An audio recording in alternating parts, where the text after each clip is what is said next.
সরকারি চাকরিতে কোটা বাতিলের দাবিতে টানা চতুর্থ দিনের মতো উত্তাল ছিল রাজধানীর রাজপথ।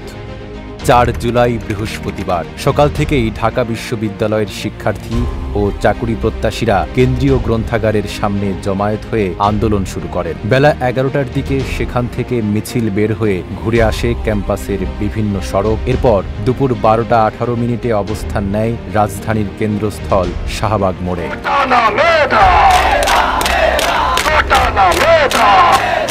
বৈষম্যবিরোধী ছাত্র আন্দোলন ব্যানারে একাত্ম শিক্ষার্থীরা টানা ৫.৫ ঘণ্টা শাহবাগ অবরোধ করে রাখেন। বিকেল থেকে হালকা বৃষ্টির মধ্যেও আন্দোলন চলতে থাকে। শিক্ষার্থীরা কোটা না মেধা, মেধা মেধা, মুক্তিযুদ্ধের বাংলায় বৈষম্যের ঠাঁই নাই, সারা বাংলায় খবর দে, কোটা প্রথার কবর দে। ওয়ালটন এখন দেশের সীমানা পেরিয়ে পৌঁছে গিয়েছে ৫০টিরও বেশি দেশে।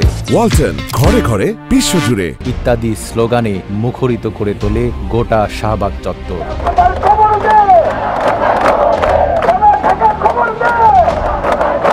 এদিকে অবরোধের সময় মোতায়েন ছিল বিপুল সংখ্যক পুলিশ সদস্য। বিকেল ৫টার দিকে হঠাৎ পুলিশ সদস্যরা হেলমেট পরে প্রস্তুতি নিলে কিছু সময়ের জন্য উত্তেজনা তৈরি হয়। তবে কয়েক মিনিটের মধ্যেই পরিস্থিতি শান্ত হয়ে আসে। সন্ধ্যা ৬টা ১০ মিনিটে শিক্ষার্থীরা শাহবাগ ছেড়ে যাওয়ার সময় তাদের পরবর্তী কর্মসূচি ঘোষণা করেন আন্দোলনের সমন্বয়ক নাহিদ ইসলাম। তিনি বলেন, ৭ জুলাই রবিবার দেশের সব কলেজ ও বিশ্ববিদ্যালয়ে ছাত্র ধর্মঘট পালিত হবে। তার আগে শুক্রবার সারা দেশে অনলাইন অফলাইনে জনসংযোগ ও সমন্বয়, শনিবার বেলা ৩টায় শিক্ষা প্রতিষ্ঠানে বিক্ষোভ মিছিল অনুষ্ঠিত হবে।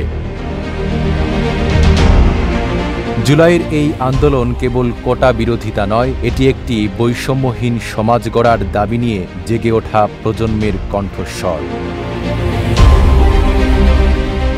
নাইম আরাবী, ঢাকা পোস্ট।